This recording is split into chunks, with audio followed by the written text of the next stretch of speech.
tudo bem, meus queridos do segundo ano? Como é que vocês estão? Hoje, dando seguimento aí no nosso conteúdo de genética, a gente vai falar um pouco sobre as heranças quantitativas. Até agora a gente já viu epistasia, já vimos pleiotropia, já vimos a primeira lei de Mendel, já vimos a segunda lei de Mendel, já vimos diversos tipos de interação. E hoje vamos aprender sobre mais uma. Essa daqui seria uma característica mais visível, uma coisa que vocês conseguem perceber com mais facilidade. Por que eu digo isso? Porque a gente fala muito da herança da cor dos olhos. Então, até o momento, a gente aprendeu o quê?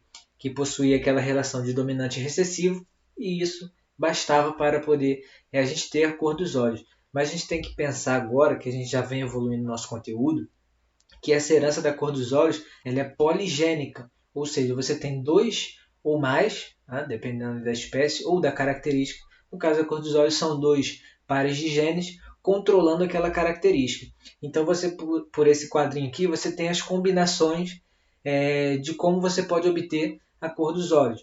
Então, vamos lá. No meu caso, eu possuo olhos verdes. Meus pais possuem olhos castanhos. Então, a chance de eu obter essa coloração nos meus olhos foi 18,75%. Tá? E aí você tem essa tabelinha aqui, conferindo ali todos os tipos de cor que você pode obter em determinado cruzamento. E aqui do lado a gente tem uma tabelinha para vocês analisarem de como se comporta essa herança da cor dos olhos. Se você tem os duplo dominantes, você vai ter o quê? Olhos castanho escuro. Se você tem um par dominante e o outro heterozigoto, você vai ter castanho médio. Se você tem o primeiro heterozigoto e o segundo dominante, castanho médio. Se você tem os dois heterozigotos, castanho claro. E aí você vai ter nessa relação onde você começa do mais escuro e vai descendo até chegar no mais claro, que seria a característica mais recessiva possível. Então você, dependendo da combinação ali daqueles alelos, você vai obter cor dos olhos diferente, indo do marrom escuro, passando pelo médio e claro, pelo verde e pelo azul. Beleza? E como que essa herança ou essa interação gênica quantitativa ocorre? Ela ocorre da seguinte forma: quando dois ou mais pares de alelos eles funcionam acumulando cada vez mais características. Então, sempre que você tiver mais dominante, digamos assim, mais escuro vai ser aquela característica, aquele fenótipo. Quanto menor for a presença de dominantes, você vai tendo aquela cor mais recessiva, mais clara. E aqui a gente tem uma escala das cores, que vai de 1 até 36, onde 1 seria a mais recessiva possível e a 36 a mais dominante possível, por isso que possui aquele gene mais forte, aquela cor mais escura. E essas características podem ainda sofrer alterações, tá? De acordo com o meio, ou seja, entra muito naquela questão que a gente sempre fala em sala de aula de que o meio ambiente ali muitas vezes ele consegue alterar o genótipo. Então é aquilo que eu já falei para vocês.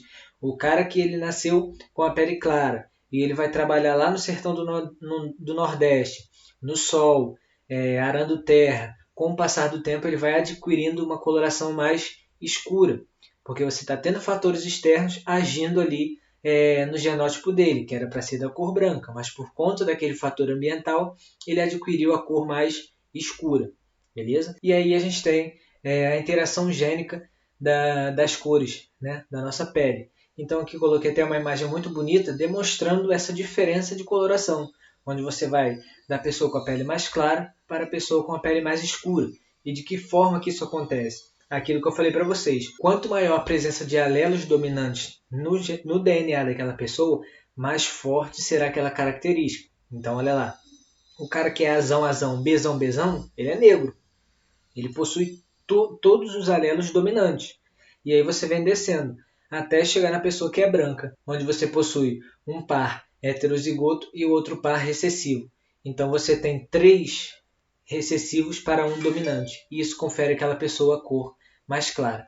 E aí você pode trabalhar com esses conceitos genéticos, montando cruzamentos entre pessoas, para você ver, conferir ali qual a cor da pele que o filho daquelas pessoas vai ter ao nascer. Claro que tudo isso aí você tem que fazer um cruzamento genético, uma probabilidade, você tem que saber os genótipos, mas dá para a gente fazer isso baseado nos exercícios do livro, sem problema nenhum. Então, olha ali, tem até um exemplo aqui. A geração parental composta pelo quê? Um cara ou uma mulher negra, ou seja, 4 alelos dominantes e uma pessoa branca, 4 alelos recessivos. Quando eles tiverem um filho, a probabilidade de eles serem um mulato médio é 100%. Por quê? Você vai ter a interação ali, tendo aquela relação de recessivo e dominante entre os alelos acontecendo. Então, galera, espero que tenham gostado. Faremos os exercícios na aula do Zoom e tiraremos dúvidas também sobre esse conteúdo. Foi um vídeo bem pequenininho, porque esse conteúdo ele é bem assim, teórico, é bem fácil de você assimilar, porque o conceito ele é bem pequeno, e aí depois é só meter bronca nos exercícios, tá bom? Muito obrigado pela atenção, até a próxima.